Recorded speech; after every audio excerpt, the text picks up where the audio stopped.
こんにちは、ノリーズピロリンです。最悪な悪についてのアンケートご協力くださり本当にありがとうございました。最悪な悪についてはね、とても好きなドラマで2回以上繰り返し見てるという方が 39%。 一度見た以来見ていないが、チャンクさんの演技が素晴らしいドラマなのでみんなに勧めているっていう方がね 26%。 一度見た以来見ていないがまた繰り返し見たいと思っているという方が 15%。 そして一度は見たが苦手なジャンルなのでそれ以来は見ていないという方が 12%。 苦手なジャンルなので一度も見ていないという方が 8% いらっしゃいました。だからジャンクファンはねやっぱり女性の方がほとんどなので、やっぱりねノワールっていうところがねしんどかったと思います。これ逆にねファンではない男性にもねこう勧めることができるので、チャンクさんのね男性ファンの層増やす一端になったんじゃないかなと思ってます。私も夫に見せましたので、ぜひ皆さん男性の方にもおすすめしてみてください。チャンクさんのねドラマの復習の第一弾として最悪な悪をね私セレクトしたんですけど、それで私もね復習のために久々にこの最悪な悪見てみましたこのドラマねもう本当にねエグいシーン多いですよねもうチャンさんの口が血まみれになりながらこう灰皿で殴りまくるっていうね、もうこのシーンなんかねなんかこう狂ってるみたいに思えるぐらいのねこの迫真の演技、もう組事務所にね、殴り込みってわけじゃないんですけどみたいな感じでこうドキドキして数歩も飛び込んだんだと思うんですけど、そういう気持ちを持ちながらなんだか正気とは思えないような行動を重ねる姿、もう見てるね幹部の顔が歪むぐらいの迫真の演技ですよね。でもねこういうところがねチャンクさんの演技の見せどころなんですよね。潜入者って何がドキドキするってもうね潜入者もねその組織の人間じゃないんで内面こうドキドキですよね。そういうところがね視聴者と同じような立場の人間でもあるっていうのでね、なんだかね同じ気持ちで視聴者もねこうドキドキしちゃうんでしょうね。もうこのシーン以外にもさくらさんからも好きというよりはまさに記憶に残っているシーンは親分に指を詰めて根性を見せろって言われたシーンにハラハラしました。いやないでしょう。いやでもノワールジャンルならありえるのかなとハラハラ。しぶきかぶるシーンよりも怖かったです。一方好きなシーンは何といってもビビちゃん役名なんでしたっけ、ヘルンですとのシーンですね。純子がビビちゃんに思わせぶりなことをすることがなんとも憎い、番宣では甘さ封印ワイルドさ全開とあったので初めあまりラブはないのかなと思っていましたが、過去一セクシーなチャンクさんが見られてすごく嬉しかったです。でもそれとはまた別にチャンクさんの演技に圧倒されたシーンもあるし、本当にいろいろな意味で刺激的な作品でしたといただきました。そうなんですよね。今回はね仕事のためとはいえヘリオンにねこう思わせぶりな態度をするんですよね。こんな感じ。そういえばねチャンクさんの役柄って今まで恋に対しては直球っていうのが多いんですけど、こんなね思わせぶりなことするのってね初めてじゃないのかな。なんだかねこの顔が色男って感じなんですよね。なんか1990年代のワイルドな色男チャンクさんもねなんだか男臭くて私も好きです。でメイクもね綺麗めではなくかなりねこう男っぽく少し汚いぐらいのメイクをされている感じなんですかね。こういうのも初めてですよね。ヘリオンのことについてはノルピーさんからもこんなコメントをいただいてます。最悪な悪のベストシーン難しいですね。全てのシーンがもう少し見たいところで編集されていたので心残りが満載。そうですね。その中でも最終話の中盤、スンホが刑事でユジョンと夫婦であることを知ったヘリョンがスンホに電話をかけ、今まで親切にしてくれたのは本心からなのかと問うシーンで答えに困るスンホ。そこからファンミング刑事を指して身代わりになるシスジとヘリョンのやり取り。なぜこんなことを守りたい人がいる、信じてる男のところに行けと、ここの映像と音楽が泣けました。そうですよね。そしてスンホとギチョルが最後の取引に向かう一瞬、スンホが躊躇しながら車に乗り込むロングコートの後ろ姿、哀愁が満ちて素敵でした。チャン君のロングコート姿素敵です。本当に私も大好きです。そしてその後、香港に逃げろと言われた言葉を守り、香港行きの航空券を手に涙を流すまでの流れが好きです。そうですね。なんかね、ヘロンをはじめちょっと怖かったんですけどね、なんかいいですよね。なんか最終話後半半分くらいになっちゃいますね。結局私はユジョンよりヘリョンの純粋なところに惹かれたようですといただきました。もうね、そうなんですよ。最終話はね、ヘリョンに泣けましたよね。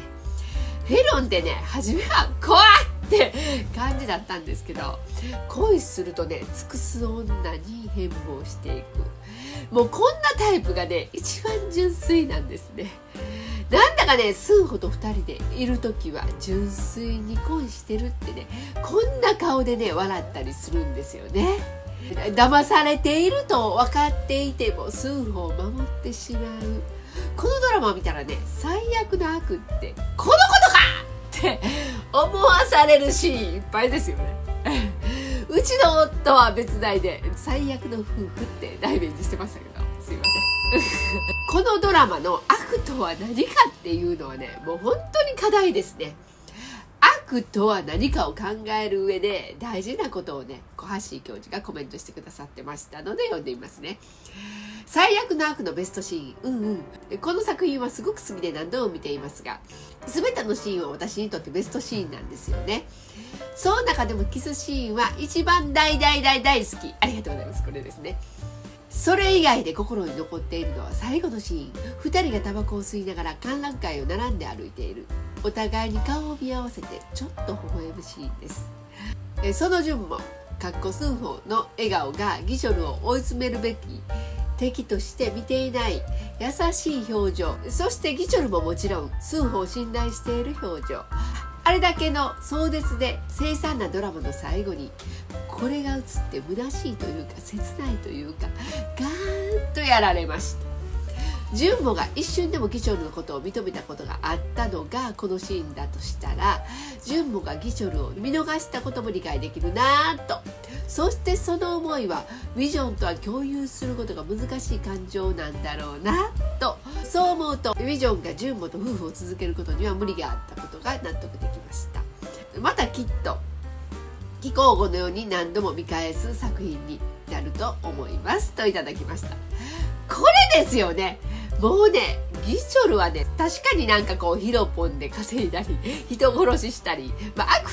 であることは確かなんですけど、初恋に純粋であったり、同じ恵まれない境遇のスンホを仲間として大切に思ってたりってね、悪人だから騙していいのかってね、このシーンを見るとね、何が悪なのかね、もうめっちゃ考えさせられますよね。そしてまこまこさんからも最悪の悪、見どころたくさんありすぎてどこって選ぶのが難しいんですけど、ノワール作品ということでえぐくて目を覆うシーンがたくさんあり、そして大人の男っぽさ、色気、ダダ漏れなチャン君を堪能できる作品ですよね。私はウィジョンの母が亡くなった時のお葬式のシーンがすごく印象深いです。ジュンモは捜査のためお葬式に行くことも許されない。ウィジョンの側にいることもできない。なのにカテやギチョルがウィジョンを抱きしめ慰める。それを目にしていたたまれなかったジュンモの姿が心痛かったです。そして何より泣けたのが、中に入ることも許されないジュンモが廊下で